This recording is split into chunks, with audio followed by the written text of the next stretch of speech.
Hey, you guys. If you've ever played any mobile game, or honestly, if you've just opened any social media app in the last few years, you've probably seen this guy.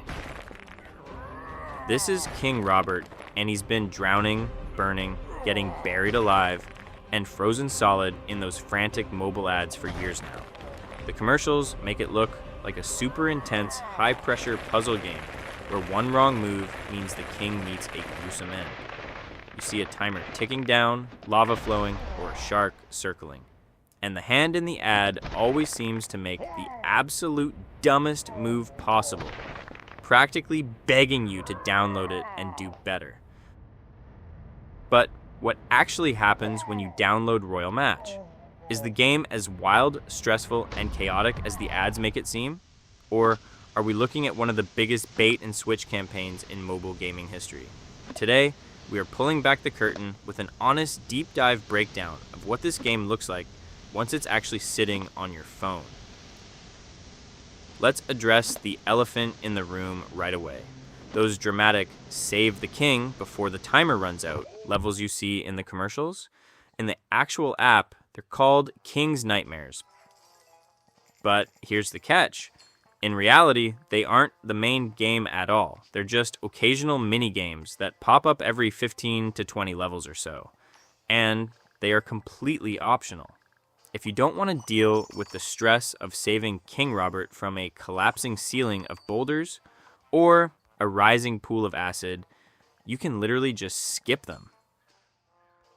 When you actually play one, like the one we see here, where the king is trapped under a slowly descending ceiling of gray rocks, it doesn't even use the pull the pin mechanics from the ads. Instead, you're looking at a vertical slice of a match 3 board at the bottom.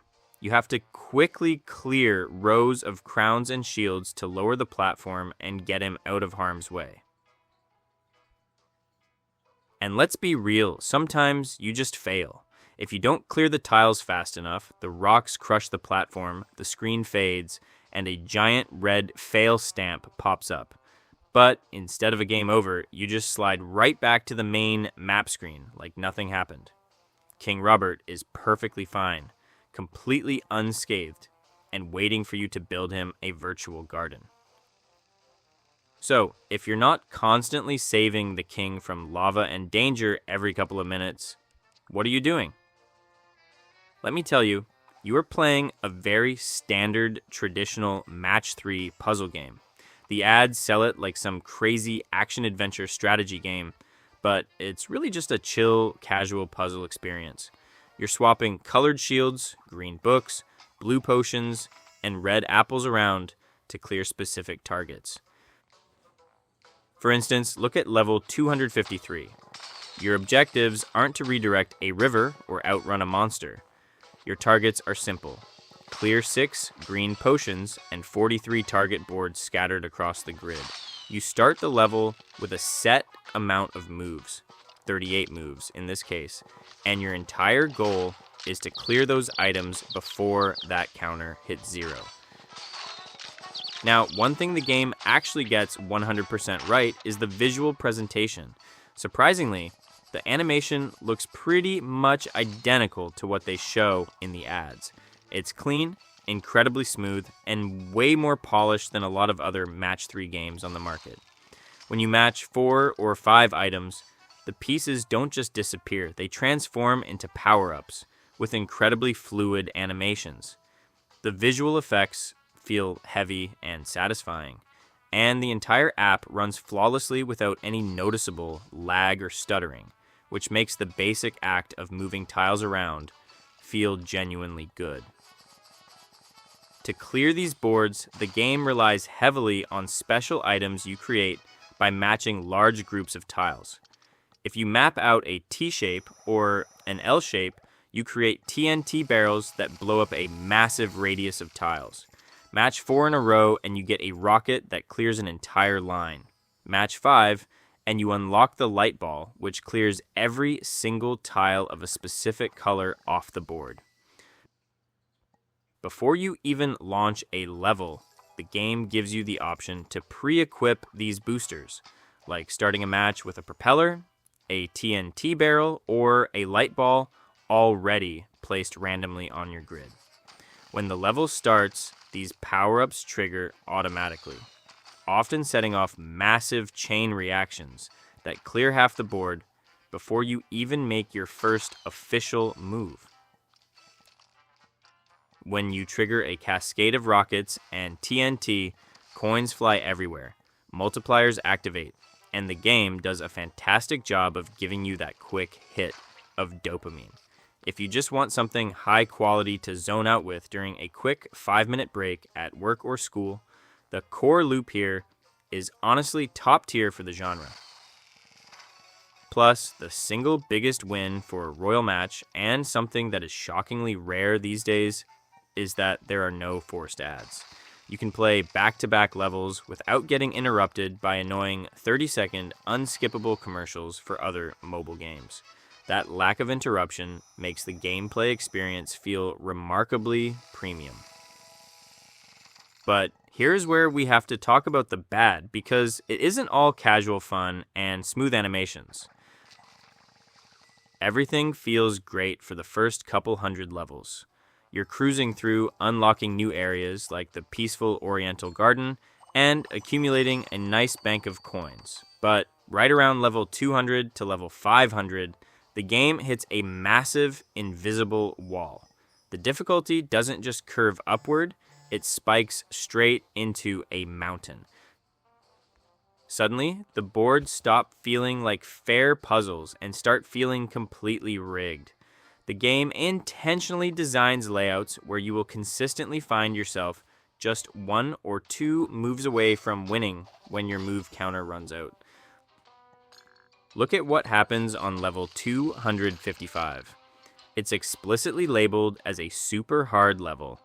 You enter a lobby against other real players in a temporary event called the Champions Clash, where you race against players to collect sparks by clearing power-ups.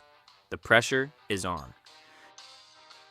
You start matching, triggering massive explosions, but the layout is tight. The moves tick down, 5, 4, 3, 2, 1, and suddenly you are completely out of moves with just a handful of target tiles left on the board. This is exactly when the pay-to-win psychological mechanics kick in, and they kick in hard. The game immediately pops up a vibrant screen asking, "Continue? Add 5 moves to keep playing." But to get those 5 moves, it costs you 900 coins. Don't have enough coins? The game instantly throws a limited time journey offer, or a travel deal, in your face, promising you thousands of coins, extra moves, and a bundle of premium pre-game boosters.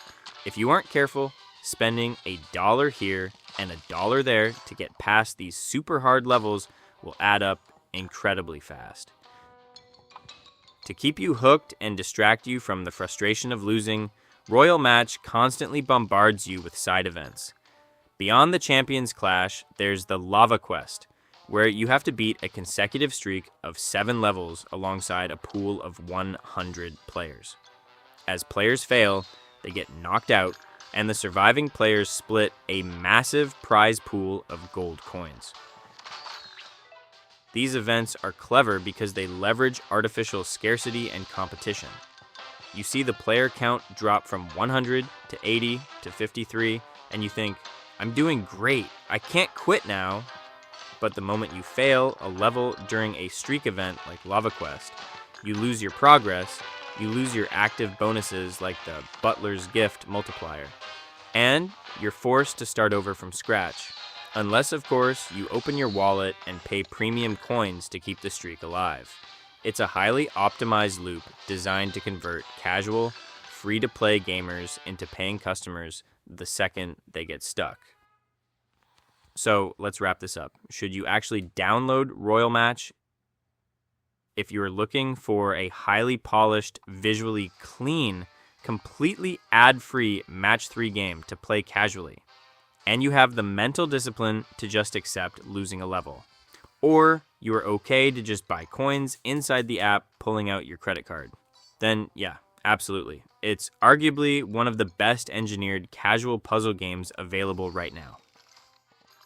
But if you are clicking download because you genuinely want a high-stakes action game where you're constantly saving a king from lava, spears, and wild animals every 2 minutes, you're going to be incredibly disappointed. Those intense levels are rare, completely optional, and don't even play the way the marketing suggests. Anyway, I want to hear from you guys down in the comments. What is the absolutely craziest, most ridiculous Royal Match ad you've seen pop up on your feed? If you've tried the game, did you end up keeping it on your phone, or did you delete it the second it asked you for cash?